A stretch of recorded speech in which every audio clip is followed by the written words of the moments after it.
Halo, ketemu lagi dengan saya di sini. Di video kali ini saya akan melanjutkan tentang pembahasan mengenai sistem operasi. Di video ini saya akan menjelaskan dengan singkat tentang memory management. Di video kali ini saya akan mencoba membahasnya dengan cara yang sedikit berbeda, yakni tidak seperti biasanya, yaitu menjelaskan sedikit demi sedikit dari awal, namun saya akan memulai dengan beberapa hal-hal yang mungkin sudah sering diketahui, yang bisa kita pakai sebagai analogi nantinya tentang memory management. Baru setelah itu saya akan membahas lebih dalam tentang memory management yang benar-benar akan kita bahas. Nah, yang pertama di sini adalah tentang partitioning. Nah, bagi teman-teman nih yang sudah pernah menginstal Windows ataupun Ubuntu, pasti pertama kali kita diberikan kewenangan atau pilihan untuk membagi memori harddisk kita. Ya, kalau di Windows yang berapa yang akan kita gunakan sebagai disk C, berapa yang disk D, atau mungkin bisa tambah lagi menjadi disk E atau disk F. Nah, kalau di Ubuntu sendiri itu ada lebih banyak jenis disknya ya, bukan hanya disk C, disk D. Kalau di Windows kan disk C itu untuk sistem operasi dan beberapa hal yang penting. Disk D itu untuk dokumen-dokumen pribadi pengguna. Kalau di Ubuntu dia lebih leluasa, jadi kita juga diberikan kewenangan untuk berapa yang untuk booting. Jadi file-file yang berguna untuk booting itu ditaruh di disk untuk boot aja ya, yang berapa untuk swap. Nah, kalau mungkin teman-teman yang baru pertama kali dengar swap ini adalah tempat penyimpanan yang kita bisa katakan sebagai RAM tambahan atau RAM alternatif. Jadi dia ini di swap, di memory swap, tidak benar-benar dijalankan prosesnya, namun jika RAM kita penuh, namun masih banyak proses yang harus dijalankan oleh komputer, maka proses-proses itu sementara akan disimpan terlebih dahulu di swap. Nah, jadi nanti saat ada memori RAM yang bisa kita gunakan, maka proses yang disimpan tadi itu akan dijalankan kembali di RAM. Nah, dari sini nih, jadi kita bisa dapat gambaran ya. Jadi memory management itu pada intinya adalah bagaimana kita menggunakan memori kita, bagaimana kita memanage, bagaimana kita memisahkan memori mana yang kita gunakan untuk apa, dan seperti itu. Nah, namun dari analogi ini, dari contoh ini kan kita membicarakan tentang secondary memory. Nah, apa sih itu secondary memory dan primary memory? Nah, kalau primary memory itu adalah memori atau media penyimpanan yang langsung bisa diakses oleh CPU kita, yakni RAM atau cache. Ya, walaupun cache itu adalah penyimpanan itu langsung di RAM ya. Dan secondary memory itu adalah hard drive atau hard disk kita, hard disk eksternal maupun hard disk yang ada di laptop kita. Nah, selain itu ada juga offline storage, yaitu misalnya USB, tape drive, CD-RW. Nah, untuk video ini sendiri kita tidak membicarakan tentang memory management untuk secondary atau offline memory, tapi bagaimanakah kita memanage memori sebagai memori yang digunakan oleh proses-proses yang ada di komputer kita. Nah, sesuai judulnya ya. Jadi salah satu hal yang kita lakukan untuk memanage memori adalah memisahkan dulu nih memori mana yang bisa digunakan untuk proses mana, terus memori mana yang bisa digunakan untuk proses lain, Jadi misalnya seperti kita memiliki sebuah ruangan kosong, lalu kita memisah-misahkannya, mesekat-sekat antara satu ruangan dengan ruang lain. Misalnya pada denah ini nih, jadi ada bagian pendidikan, ada musola, ada kamar mandi, dan lain-lain. Nah, misalkan rumah ini keseluruhan adalah memori kita. Nah, kita partition, kita bagi-bagi yang manakah WC, yang mana musola, yang mana bagian pendidikan. Jadi sehingga nanti jika ada orang yang ingin beribadah, maka ia tidak beribadah di tempat lain, tapi di tempat yang sudah ditujukan tujuan tersebut, yaitu di musola. Jika ada yang ingin membicarakan tentang kurikulum atau pendidikan, maka ia akan dirapatkan di bagian pendidikan, bukan di tempat lain. Jadi intinya partitioning itu ialah membagi memori menjadi beberapa bagian, sehingga nantinya sebuah proses hanya akan dijalankan di suatu bagian dan tidak mengambil tempat atau melewati batas, sehingga dia hanya akan diproses di bagian tersebut. Nah, partitioning ini sendiri, kalau contoh di programmingnya itu seperti misal kita mendeklarasikan variabel. Saat kita mendeklarasikan variabel A misal, lalu dia akan mencari sebuah tempat di memori yang cukup untuk menampung nilai dari variabel tersebut. Jadi misal seperti integer ya, integer kan ada yang 32 bit dan 64 bit. Jadi saat kita mendeklarasikan integer yang 64 bit, maka integer tersebut akan mengalokasikan, jadi dia akan menyiapkan ruang tersendiri di memori, sehingga nantinya saat kita ingin mencari nilai A atau meng-assign nilai A baru, maka kita hanya akan melakukan proses-proses tersebut di memori yang sudah ditentukan pada saat kita mendeklarasikan A. Begitu juga seperti array dan linked list.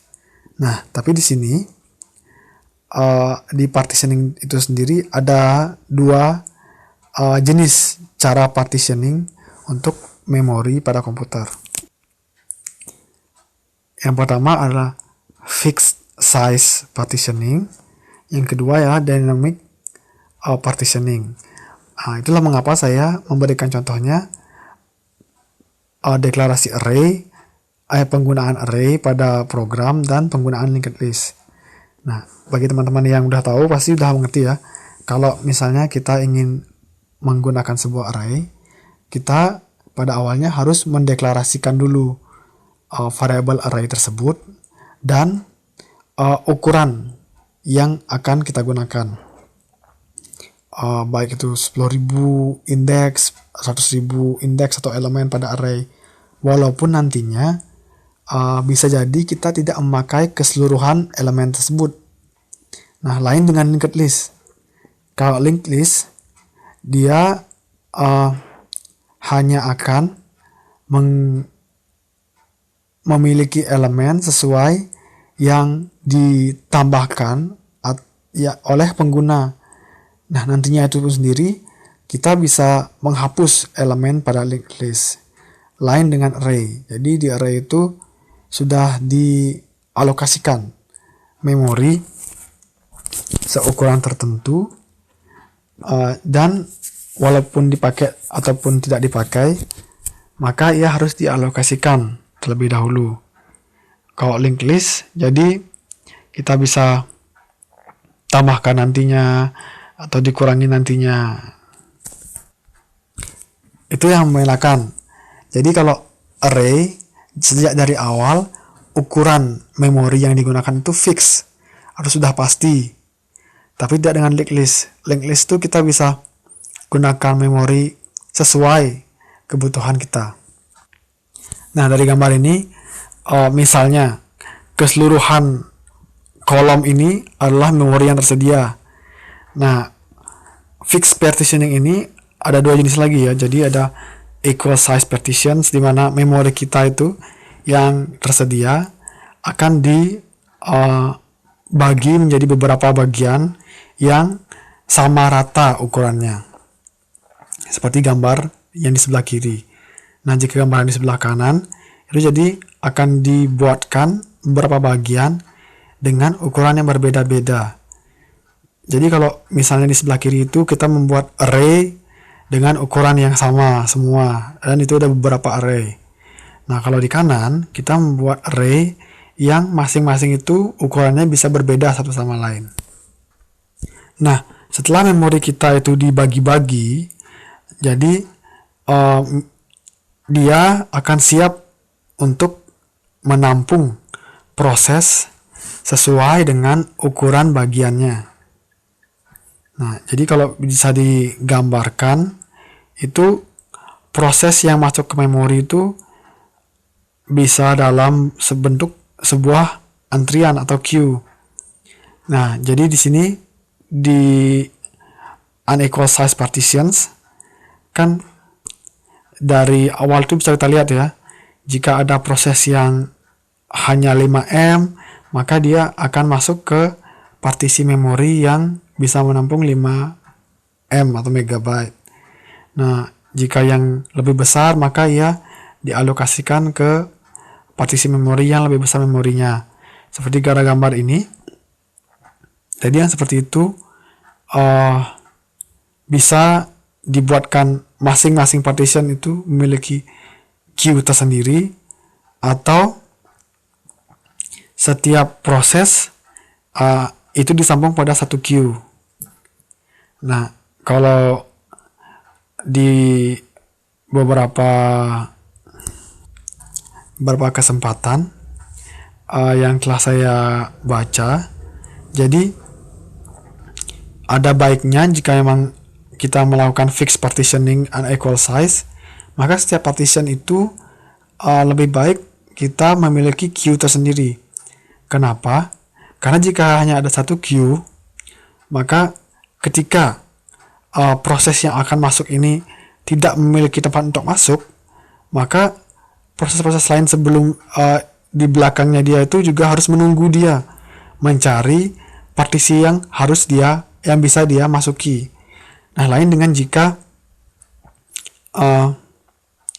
ada beberapa queue nih. Kembali lagi ke single queue yang tadi. Jadi walaupun dia nggak bisa masuk yang paling depan, nah siapa tahu yang di belakangnya itu sebenarnya bisa masuk ke salah satu partition, tapi tidak bisa masuk karena menunggu yang di depannya itu yang sampai saat itu belum bisa masuk ke salah satu partition manapun. Lain dengan multiple queue, jadi masing-masing partition itu memiliki queue. Jika ada proses yang nggak bisa masuk, maka sudah pasti proses belakangnya itu nggak bisa masuk, karena dalam satu queue itu memiliki property size yang sama, sehingga masing-masing partition bisa menyimpan dan memproses tiap proses. Jadi jika ada antrian, maka antrian itu memang pantas untuk ditunggu oleh proses-proses di belakangnya. Nah, secara singkat, fixed partitioning itu seperti itu. Nah, selanjutnya ada dynamic partitioning. Nah, kalau dari gambar ini, kalau diceritakan ya, jadi batang full ini adalah keseluruhan memori yang ada. Pertama, masuk proses A. Lalu saat proses A masih berjalan, proses B dan proses C itu masuk. Nah, setelah berjalan sekian lama, proses A itu telah selesai, sehingga proses A itu memori yang digunakan itu dibebaskan, supaya kalau ada proses lain bisa menggunakannya. Jadi kalau di gambar itu kelihatannya kayak bolong-bolong di antara proses-proses. Nah, setelah itu ada proses D lagi yang masuk ke bolong tadi yang ditinggalkan oleh proses A. Lalu proses B selesai, dan proses D dan C yang masih tersisa. Nah, jadi kalau kita lihat dia lebih fleksibel, berapa yang digunakan, terus berapa alokasi proses memori yang dibutuhkan oleh proses. Dia semua tergantung pada prosesnya. Namun dari gambar ini kita udah bisa lihat ya, salah satu kekurangannya yakni akan ada pecahan-pecahan memori yang bisa digunakan. Nah, jadi misal pada saat di gambar yang keempat ya, ada bolong pecahan X1 dan X2. Nah, jika nanti ada sebuah proses yang akan masuk yang memerlukan memori sebesar X1 plus X2. Nah, jadi dia akan kesulitan untuk masuk, dimana seharusnya setiap proses itu dia ada pada menggunakan memori yang utuh, tidak terpecah-pecah. Nah, di sini jika ada proses yang seperti itu, maka dia akan dipecah, sebagian di X1 dan sebagian di X2. Nah, saat proses itu terpecah, maka akan membuat proses itu sedikit lebih lambat untuk dijalankan, karena selain menjalankan proses, dia harus memiliki sebuah operasi untuk merefer ke bagian memori lain gitu. Nah, selain itu dia juga menambah waktu sebelum proses itu masuk. Jadi sebelum proses itu masuk, dia udah mengkalkulasi dulu di mana sebagian prosesnya masuk, sebagiannya lagi di mana. Pecahan-pecahan free memory ini yang disebut dengan fragmentation. Nah, fragmentation. Jadi kayak pernah dengar ya. Nah, fragmentation ini sendiri mungkin sering dengar teman-teman saat menggunakan komputer Windows. Jadi Windows itu kayak ada tool untuk defrag memori yang fragmented. Nah, jadi kalau teman-teman sering menggunakan tool itu pasti sering melihat grafik ini ya, atau tabel ini. Jadi tabel atas ini adalah gambaran dari proses memori kita yang fragmented. Jadi banyak bolong-bolong gitu loh. Antar proses itu, antar memori yang digunakan banyak bolong-bolongnya. Nah, jadi supaya nggak fragmented, dia secara sederhana cuma perlu dimempetkan. Jadi yang bolong-bolong ini akan diisi gitu loh. Jadi beberapa memori akan dipindahkan untuk mengisi pecahan-pecahan free memory ini atau bolong-bolongnya ini. Sehingga dia akan terbentuk lebih teratur. Apalagi kalau bisa diatur ulang kembali posisinya, sehingga suatu proses itu utuh di sebuah memori, tidak terpecah-pecah. Nah, proses untuk mengembalikan fragmented memory menjadi memori yang defragmented itu disebut dengan compaction. Oke. Nah, setelah partitioning, sekarang saya akan melanjutkan pembahasan singkat tentang hal lain yang dilakukan dalam memori manajemen, yaitu paging. Nah, kalau tadi kan kita udah melihat bagaimana memori itu dipartition, dibagi-bagi menjadi memori-memori yang bisa digunakan oleh proses. Nah, kalau sekarang kita lebih membahas tentang prosesnya sendiri. Bagaimana sih proses itu dibagi-bagi? Nah, seperti yang tadi kan, kita sudah lihat bagaimana proses itu mungkin dibagi menjadi berapa bagian, sehingga saat dynamic partitioning itu ya, proses itu tidak perlu utuh, namun bisa dibagi-bagi posisinya. Ada yang di tempat X1 seperti tadi, dan ada yang di X2. Nah, itu yang disebut dengan paging. Jadi teman-teman bisa bayangkan ya, kalau proses itu adalah sebuah bab dalam buku, maka sebenarnya proses itu bisa dibagi-bagi menjadi beberapa halaman atau page. Yang singkat aja, jadi page-page ini yang nanti akan digunakan untuk membagi. Jadi page mana yang akan ditaruh di posisi mana di memorinya, lalu page 1 di mana, page 2 di mana, page 3 di mana. Ya, seperti itu. Nah, setelah paging, ada satu lagi, itu segmentation. Nah, paging dan segmentation ini, sebelum kita mengerti, harus mengetahui konsep adanya logical memory atau virtual memory dan physical memory. Itu akan saya bahas secara singkat setelah saya menjelaskan sedikit tentang segmentation. Nanti akan saya merefer kembali ke paging dan segmentation setelah saya menjelaskan apa sih itu virtual memory dan apa sih itu physical memory. Nah, segmentation ini mirip banget dengan paging. Namun paging ini membagi proses menjadi beberapa subproses berdasarkan ukuran. Jadi setiap page nantinya adalah bagian-bagian proses yang dengan ukuran yang sama. Nah, untuk segmentation itu juga membagi proses, namun membagi prosesnya itu lebih karena sifat alami dari proses itu sendiri. Gimana ya? Jadi misalnya kalau kita bisa melihat contoh yang nyatanya segmentation itu adalah saat kita membuat program sederhana, semisal penggunaan vektor, penggunaan stack, dan lain-lain. Pernah kita dengar istilah segmentation error.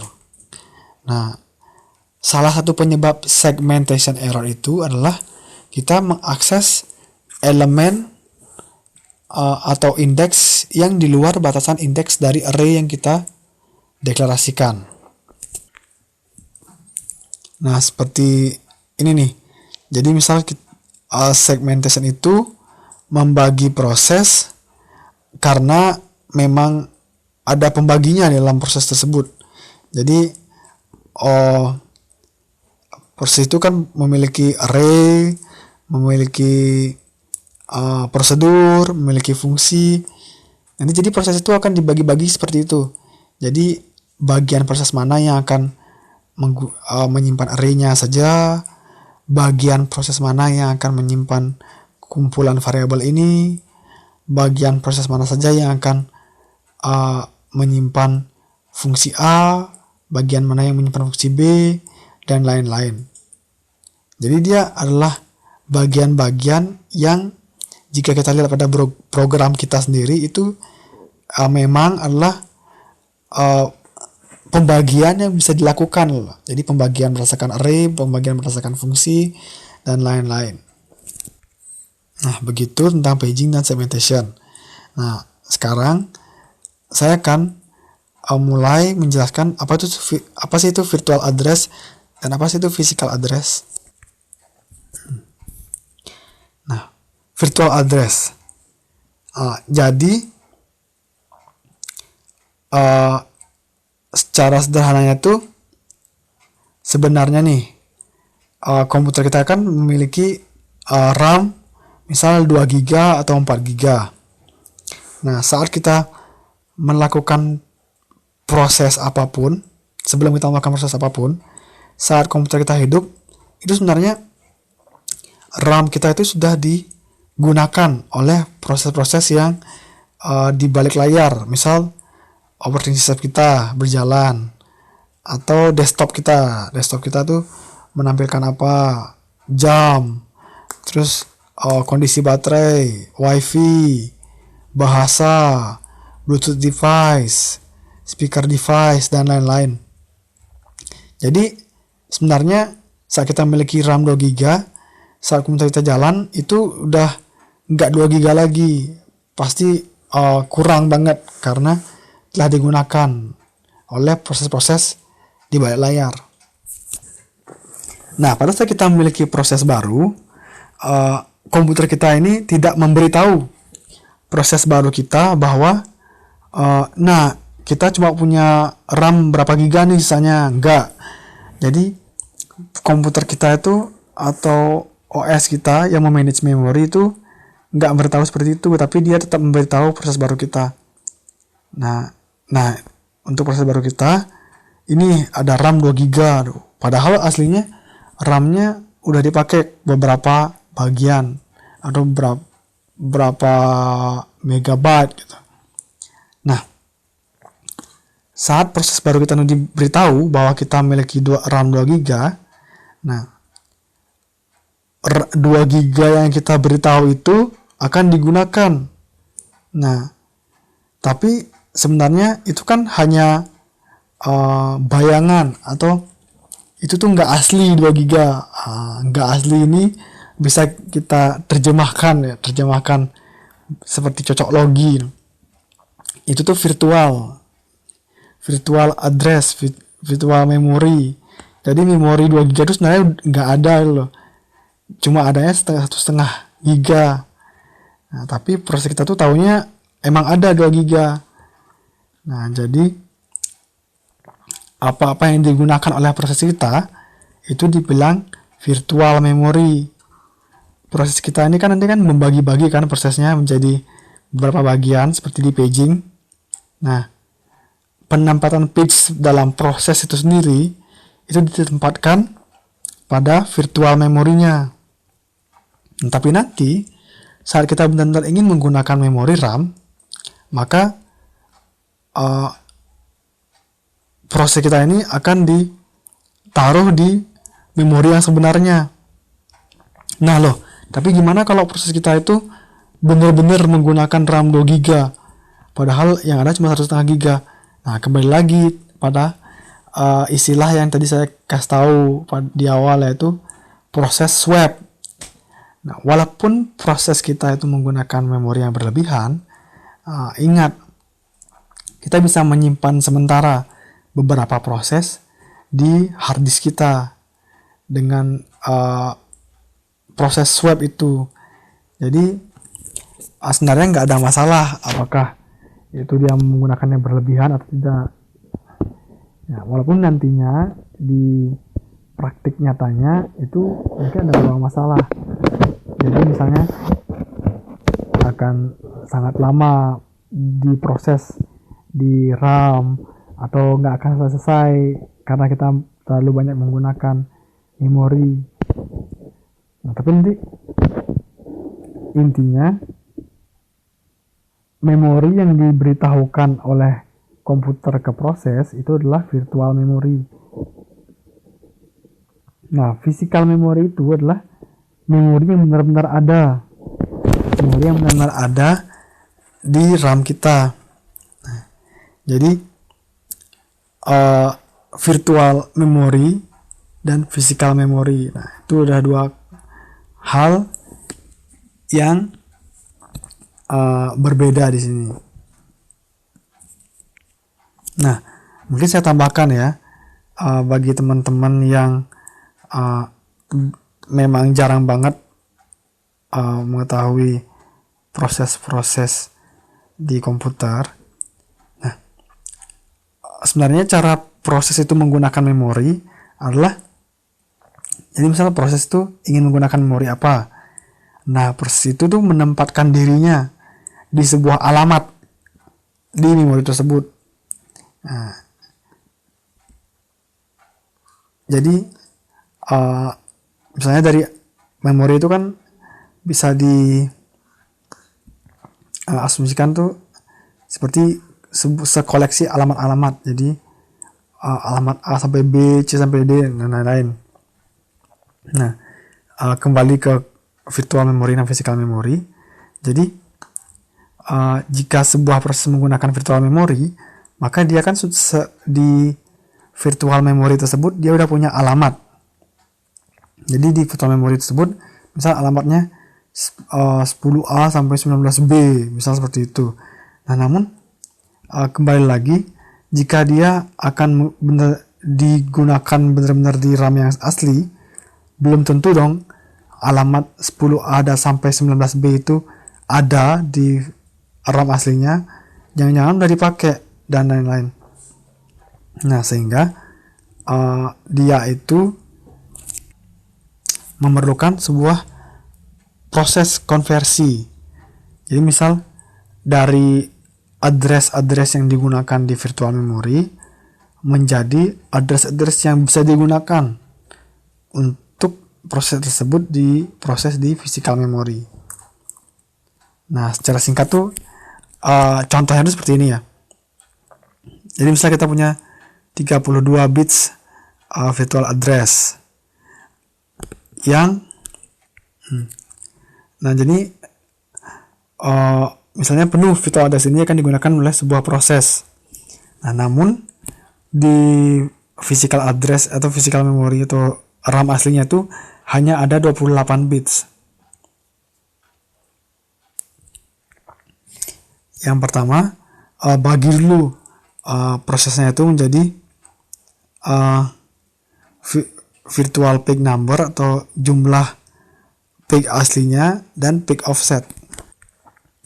Page offset ini sendiri adalah ukuran memori yang digunakan untuk tiap page. Jadi di contoh ini tuh kita asumsikan bahwa setiap page itu adalah 4 kilobyte. 4 kilobyte itu kan adalah 4 dikali 1024 atau 2/2 dikali 2/10, sehingga dia memerlukan 12 binary digit, 2/12 kan.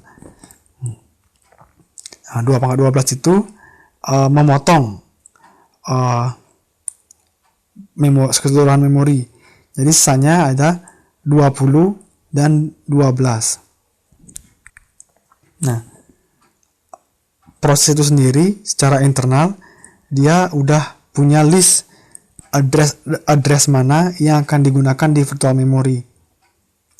Nah, lalu ada yang namanya page table. Nah, jadi si proses ini sendiri tuh, atau OS-nya itu sendiri, dia tuh harus punya sebuah